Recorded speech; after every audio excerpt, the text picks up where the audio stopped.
Good morning, Mets fans, and welcome to a Wednesday edition of Driving with Mr. Met. I am Mr. Met, and coming at you after the Mets kicked off their three-game series in Cincinnati last night in suitably embarrassing fashion, losing 14-4. No thanks to Mr. Chris Flexen, who put the Mets in a 5-1 deficit after the first inning, and there was really no coming back from that. But the game itself was meh, whatever. It was another meaningless late season game here for the 2017 Mets. But it was nice to watch Dom Smith and Ahmed Rosario get at bats at least earlier in the game when they came through in the clutch and drove in a couple of runs and were involved in a rally. So that was kind of cool to watch. Other than that, not much to say about last night's game. But I do have a few things to comment on that took place over the last day or so. So I misspoke and said one of them pertains to the word Harvey. Actually, two of them pertain to the word Harvey. The first and more global Harvey is, of course, the tropical storm and hurricane that is parking itself over southeast Texas and dumping rain by the buckets and the gallons on top of our friends in Houston and San Antonio and Galveston and other areas in southeast Texas.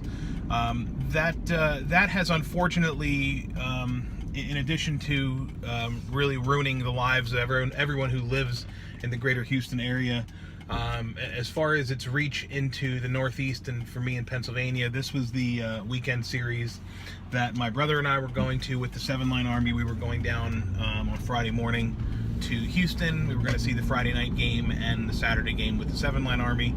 Unfortunately, that is not going to happen. The rain just is not going to permit it, and it sucks. But that's the worst that's going to happen to me as it pertains to this event. So in the scheme of things, it's really a non-issue. The Mets are still going to play these games with the Astros, although I wish they could just forfeit them and not have to play them at all. But it looks like they'll probably end up playing in Tampa. Earlier in the week, I was actually thinking about just kind of redirecting ourselves and going down to Tampa. But I really feel for Darren and the rest of the 7-Line crew who are trying to scramble to figure out what's going to happen with these 1,000 tickets that the group has, and it looks as though it's going to be refunded and that won't be an issue. But it's just a bummer. And if nothing else, I get sort of a collector's item T-shirt for an invasion that never happened. So I guess that's kind of cool. But the other Harvey is Matt Harvey. And Matt Harvey is going to be making his return from the disabled list on Friday night against the Astros. And hopefully Matt Harvey brings better joy than the other Harvey.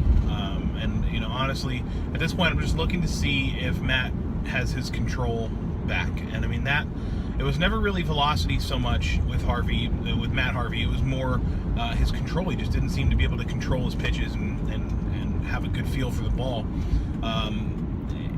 A couple of days ago, I read a little, like 3 or 4 paragraph little blurb about Harvey, and it was really almost like a sad story. Harvey came up, set the world on fire in 2012, had a phenomenal 2013 season where he started the All-Star game, and then it was torn all down from him right there. Had to get Tommy John surgery midway through the 2013 season. He missed 2014, comes back in 2015 with fire, leads his team as one of the best pitchers in baseball, a member of one of the best pitching staffs in baseball, leads his team through the playoffs, into the playoffs, through the playoffs, and pitched the game of his life in an elimination game of the World Series in Game 5. And if not for some shoddy defense behind it, probably would have earned himself a W. 2016, something's not right. He has a thoracic outlet issues, has to have more surgery, misses 2016, or the better part of it, and comes back in 2017, and it's more of the same. It's like he can't get himself right, and it's so sad to see.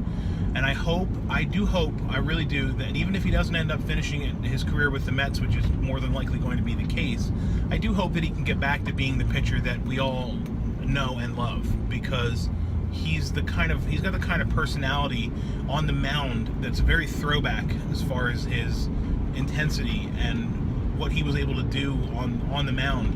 a lot like Roger Clemens, and I think everyone's sort of seen that and talked about that already. But I for one am pulling for Matt to make a recovery, and I hope that Friday night is the start of the road back and no more setbacks for Matt. Speaking of setbacks, David Wright was shut down again. He played for like a week and had some more pain. I think he said pain in his shoulder. At this point, whatever. Talk about a sad story. I don't even want to get into it, but at this point, David, he wants to come back. I mean, he really does, and that makes him awesome as far as I'm concerned. I think it's terrific that David wants to come back and play, but I don't know if it's realistic at this point. It doesn't, to expect anything from David. And that, as I've said before, that's really been an Achilles heel for this Mets team, because for the last 3 seasons, they've expected to start the year and play the year with David Wright as the starting and everyday third baseman. And even a depleted David Wright, or an older David Wright, is still an improvement over what they've been trotting out at third base regularly since 2015, after they lost David. So it's tough to go forward with David on this path of return, but he doesn't know if he's going to be back. The one thing we do know for sure is that we will not be seeing any more of Yoenis Cespedes or Michael Conforto in 2017. Both of them are shut down. Cespedes won't need surgery, but he's going to rest his hamstring. And Conforto, we're still waiting on the final results from the different tests that he's had to determine the length of the rehab that he's going to need. So hopefully everything is okay for Michael and he's able to come back and not miss any time in 2018. So tonight the Mets play in Cincinnati once again. Throwing the stopper out there tonight on the mound, Rafael Montero. Every time I say it, things turn out okay for him, but I do not like the matchup with Montero at Great American Ballpark. He's going to end up walking guys because he doesn't want to give up home runs, and then he's going to have no choice but to throw a pitch down the middle of the plate, and it's going to be hit out of the park. So that's my prediction for tonight. Hooray! So we'll be seeing Rafael on the bump tonight and whatever. So that's going to wrap it up for today. Thanks, as always, for watching. I appreciate you tuning in. If you're not already doing so, you can follow me on Twitter at Mr_Met, and you can take part in our regular Mets trivia contests, which aren't contests because there's no prizes, but you can play anyway because it's fun. So do follow me on Twitter at Mr_Met, and as always, let's go Mets.